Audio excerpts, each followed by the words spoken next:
अभ्यास 23वा आणि त्यातील वाक्य.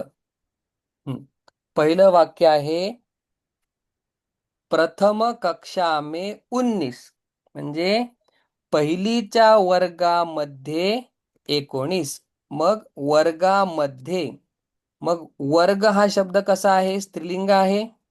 कक्षा, पुल्लिंग. कक्षा. अच्छा. हा वर्ग हा कक्षा. पण शब्द आहे. वर्ग शब्दाला संस्कृत मध्ये काय शब्द आहे? कक्षा. मग तो कक्षा. कक्षा हा शब्द सप्तमी करायची का? तर पहिली मध्ये, मग कक्षायाम. सीता सीतायाम.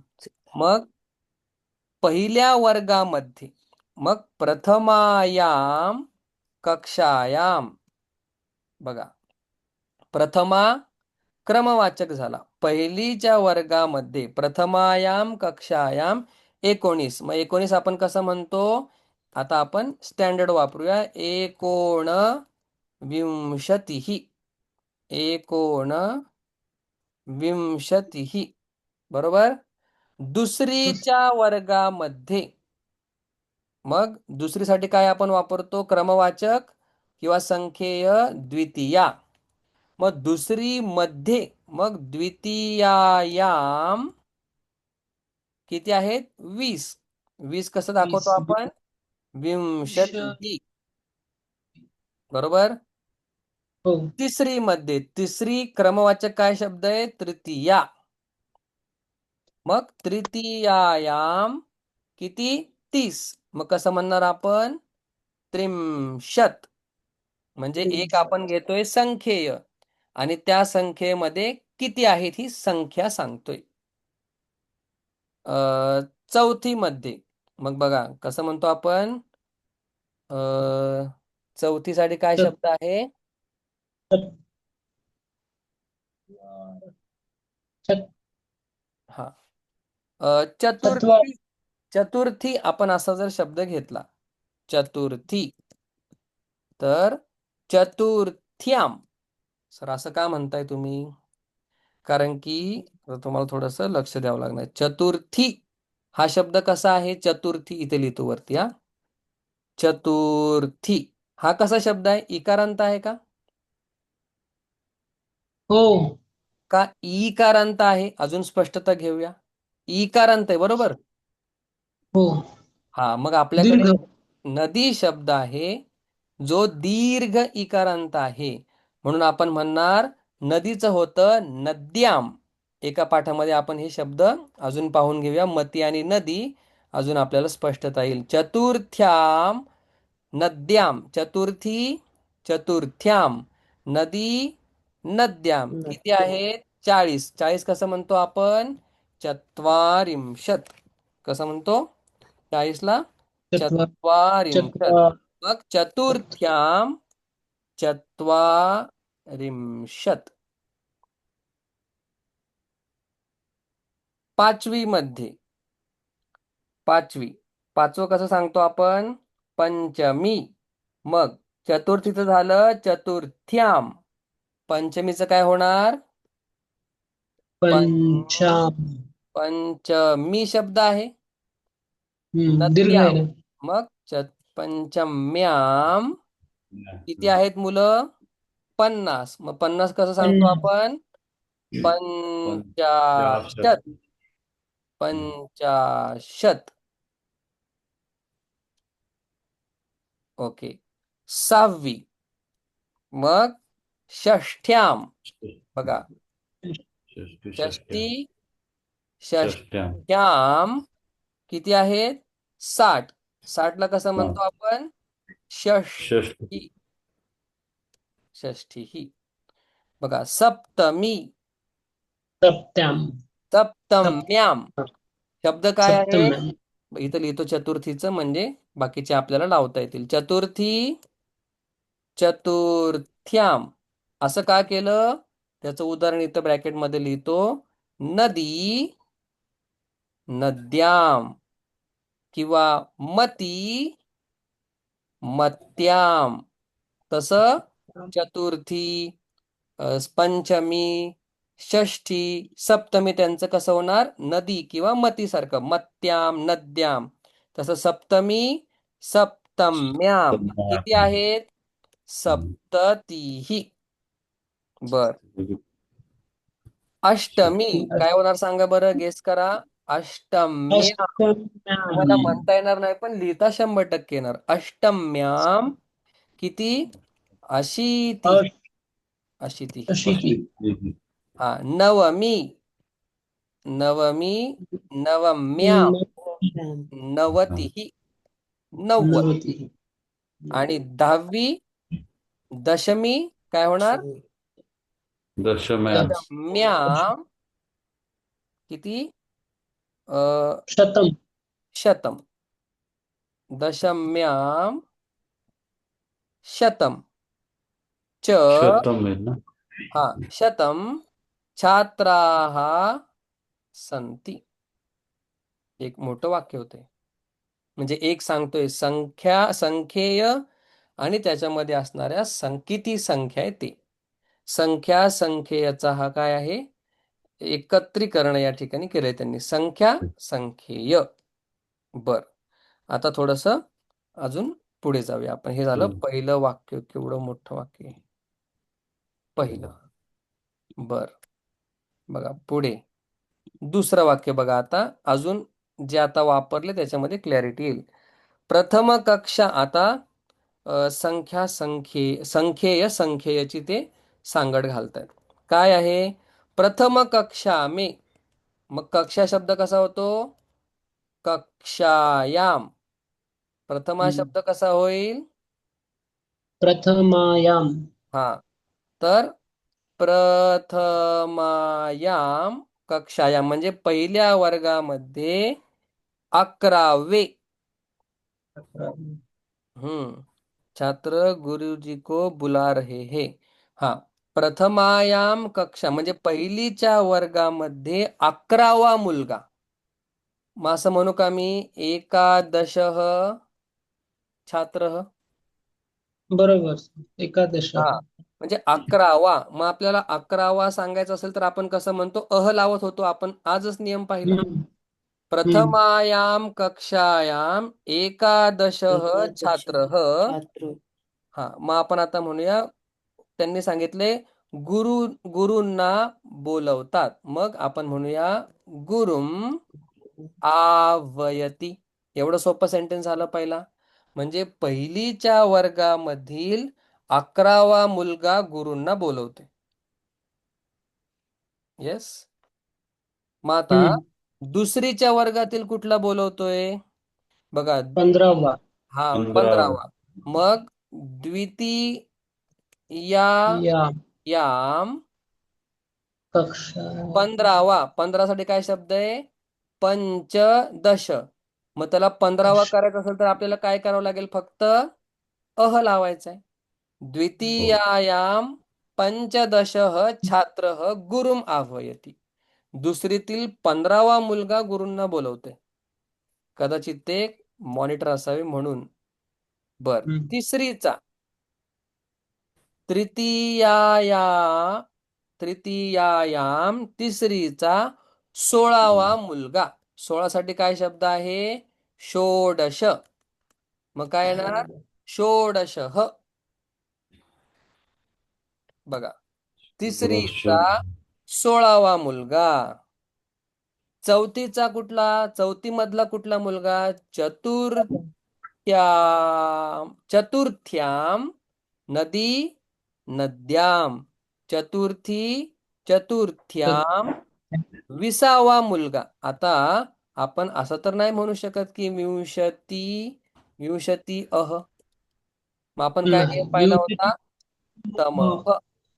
चतुर्थ्याम विंशतितमः छात्रः.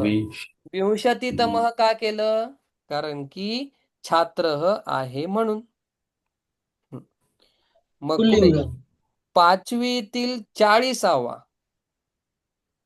पाचवीतील 40वा.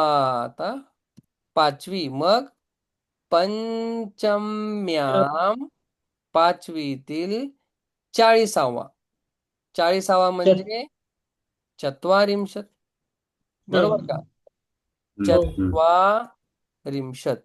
मग आता मी इथे अह लावणार का? नाही. नाही. नाही, तम. बरं मी इथे तमह लावणार का? नाही. मी इथे काय नाही. करणार? काय नियम पाहिला होता आपण? हे जे अ, अ, कुठे गेलं ते? सरित हा, सरित सारखा संख्ये करता कुठे लिहिलं ते?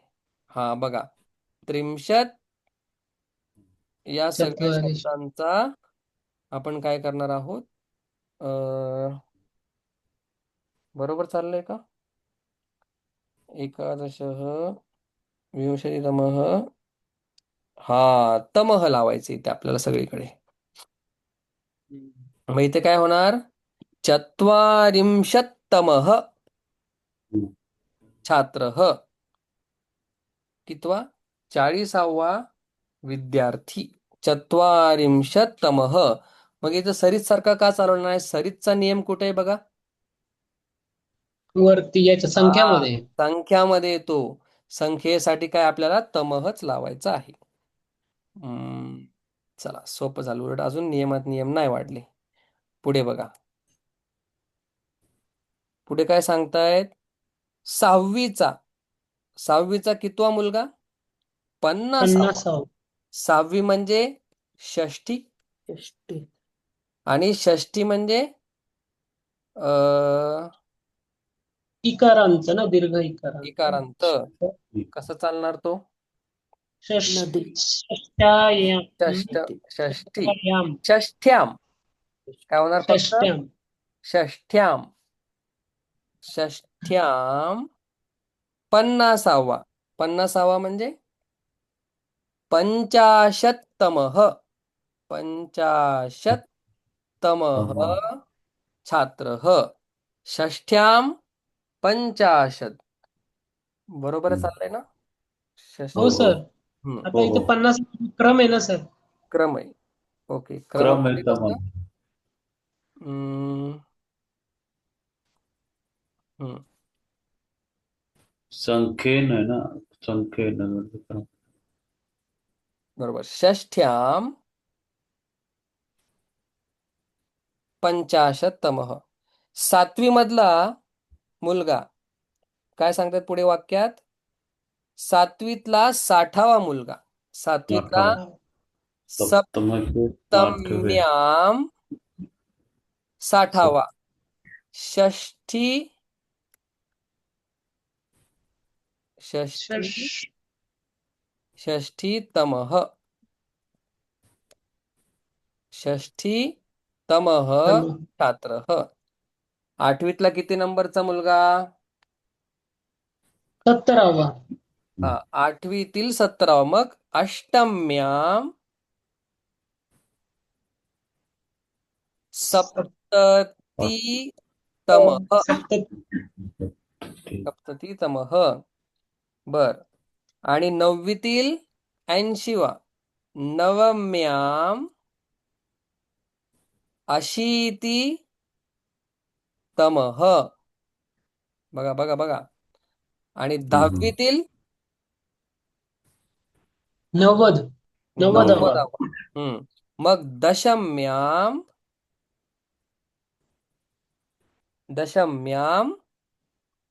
90तमः. समजलंय का? बघा, थोडा अवघड झाले. षष्ठ्याम, पंचम्याम, सप्तम्याम, अष्टम्याम हे असं का केलं आपण? कारण की क्रम सांगतोय आपण. प्रथमा, द्वितीया, तृतीया, चतुर्थी, पंचमी, षष्ठी, सप्तमी, अष्टमी, नवमी. त्यांची सप्तमी विभक्ती करताना नदीसारखी नद्याम, अष्टम्याम, नवम्याम, दशम्याम अशा प्रकारे. कळलं एवढं? हो. तर तुम्हाला थोडंसं पुन्हा एकदा ऐकावं लागणार आहे. पुढे रा इथपर्यंत खूप मोठे 2च वाक्य होते. रामदत्त खाना खाता आहे. रामदत्त काय करतो? जेवण करतो. पाहिजे तर एवढंच आपण बघूया, नाही तर पुढचे सोपेच आहेत. फक्त आपल्याला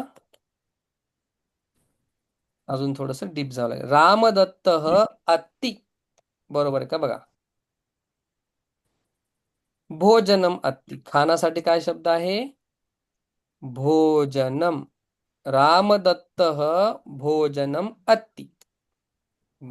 बघा पुढे काय वाक्य दिलंय पुढे? बालक फल खावे. बालकः म्हणजे मुलाने फळ खायला पाहिजे. बालकः फल. फलम. आता आपल्याला अत्ति धातूच वापरायचा आहे ते म्हणतात. हो. अत्ति. मग अत्ति धातूचं कुठलं रूप आपण वापरणार? बोला. फल खायला बालक पाहिजे. हा, हत्ती. पण कुठला लकार वापरणार आपण?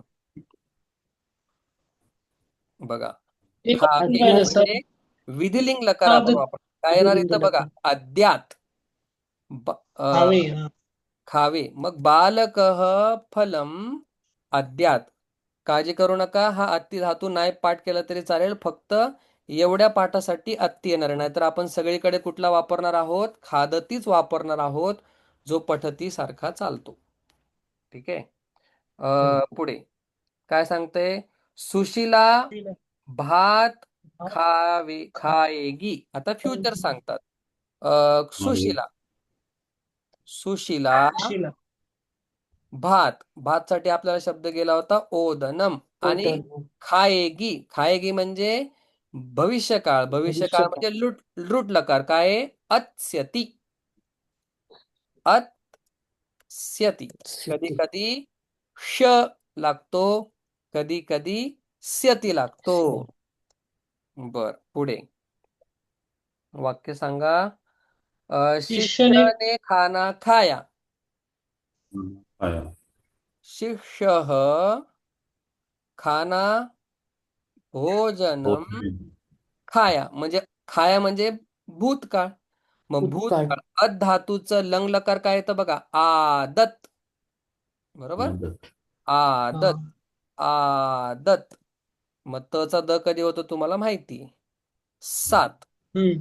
पुढचं वाक्य काय आहे? देवदत्त को फल खाना चाहिए. देवदत्त को फल खाना चाहिए. चाहिए म्हटलं की विधिलिंग लकार. भविष्य. देव नाही, हा, आज्ञा आज्ञा. इच्छा व्यक्त करतो आपण. इच्छा असं व्हायला पाहिजे, तसं व्हायला पाहिजे. देवदत्त फलम. मग पुन्हा काय येणार? अद्यात. विधिलिंग लकार. जसं इथे बालक फलम अद्यात, तसं देवदत्त फलम अद्यात. बर, पुढे. हम्म. राहु आता सोपं सोपं. सूर्य को राहू सूर्य को अ, ग्रस्त. ग्रस्त आहे म्हणजे खातो. राहू निगत. सूर्यम किंवा भानुम किंवा काय गेलंय सूर्यासाठी शब्द अजून आपल्याला? दोनच गेले. ग्रस्त दिलेलं आहे. हा, ग्रासते. ग्रासते. हे झालं सोपं. नो, ग्रासते. ग्रसते ग्रसते ग्रसते. ग्रसते ना. हा, ग्रसते. हा. राहू सूर्यम ग्रसते. बर. केतू चंद्रमा को ग्रस्त आहे. केतु चंद्रम असा पण शब्द आहे, किंवा इंदुहू असा पण गेलेला आहे. मग तुम्ही इंदुम म्हणू शकता. इंदुम ग्रसते. हे पुढचे सोपे आहेत वाक्य, फक्त पहिलेच लय चॅलेंजिंग होते. राजा शोभित होता है. नृपः शोभते. या ठिकाणी काय गेलंय? राजते. राजते. 11वा बघा. पाप मुझको दुःख देता है. देत आहे एकच आहे. पापम मला. माम कर्म मी आहे. देणारा करता पाप आहे, म्हणून पापाची झाली प्रथमा. आणि मी मला फळ भेटणार आहे, म्हणून झाली द्वितीया. बाधते.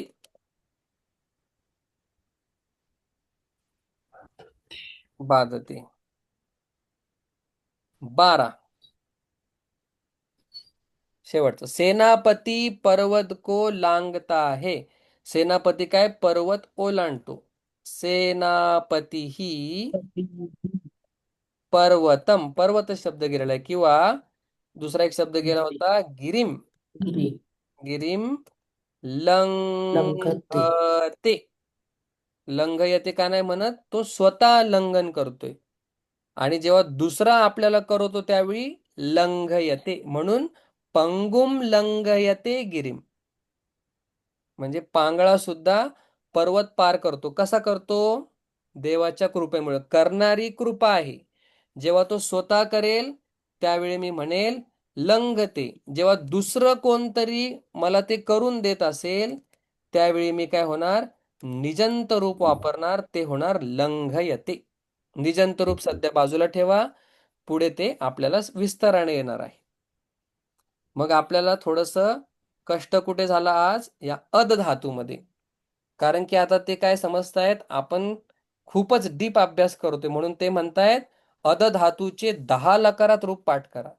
म्हणजे त्यांना काय एक वाक्य लिहायला, पण आपल्याला पाठ करताना कष्ट होतात. म्हणून आपण या पाठापुरतं अद त्याचे वेगवेगळे कमीत कमी 5 लकारातले आपण म्हणजे सार्वधातुक लकारामधले रूप पाहिले. पण आपल्याला काय खादतीच शक्यतो वापरायचा आहे. मग कधीतरी आपण एकदा वापरावं म्हणून या ठिकाणी आपण अदचे रूप अष्टाध्यायी.com वरून पाहिले. बर सर, या ठिकाणी पुस्तकात तुम्ही बघितलं नसेल पण मी बघितलेलं आहे. काय बघितलेलं आहे?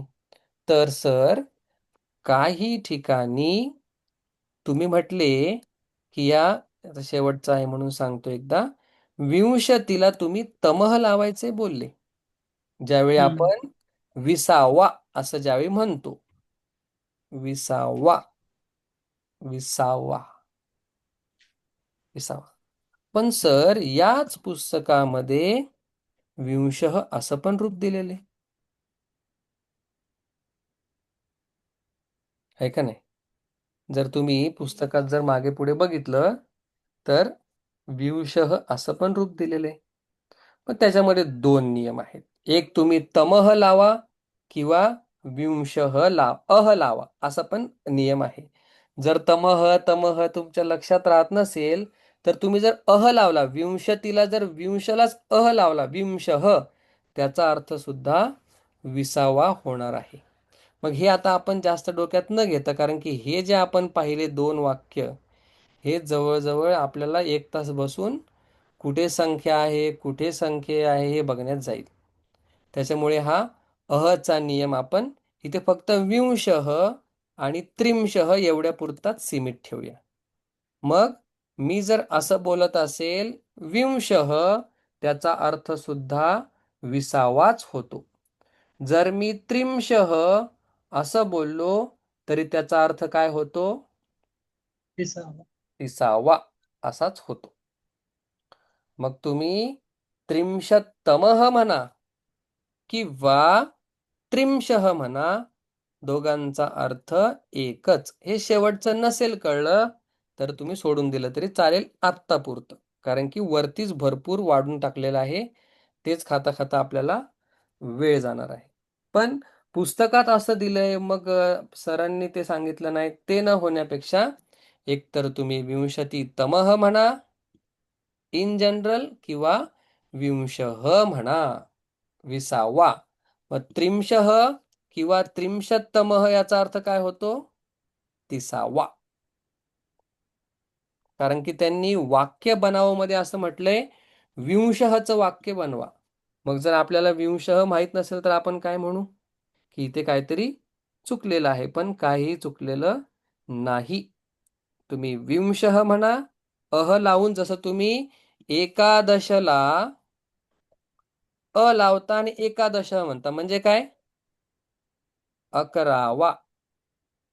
मग तुम्ही विंशतीला विंशः म्हणा विसावा, त्रिंशतला त्रिंशः म्हणा तिसावा. एवढंच लक्षात ठेवा. चतुरचं काय होतं लावल्यानंतर, पुढचं काय होतं तेवढं बाजूला ठेवा. पहिलं एवढं लक्षात घ्या. याच्यामध्ये समजलं नसेल तर पाठ झाल्यानंतर किंवा उद्या विचारलं तरी पण चालेल. आताच जर काय डाऊट असेल तर विचारलं तरी चालेल. आता आपण काय अजून एक नियम जो या पाठात दिलेला आहे तो ऍड केला. विंश ह म्हणा किंवा त्रिंश ह म्हणा, ऑप्शनल आहे तो. आपण काय डोक्यात ठेवूया, तमहच लावायचं, दॅट्स इट. सप्तती तमह, अष्टती तमह, सगळ्यांना आपण तमहच लावूयात. जसं आपण इथे केलं होतं बघा, षष्टी तमह म्हटलं, सप्तती तमह म्हटलं, 70वा, 90वा, 40वा, तसं आपण तमहच सगळीकडे लावायचं, लक्षात ठेवूया. आता संख्या संख्येय थोडंसं क्लॅरिटी अजून मिळवा. आपण पाहिलेले आहे, पुढच्या क्लासमध्ये एकदा पुन्हा ह्याला रिव्हिजन देऊया. कशाला? जे आपण नियम पाहिले आहेत त्याला. ओके, 20वा हो पाठ सर. हा या ठिकाणी संपलेला आहे.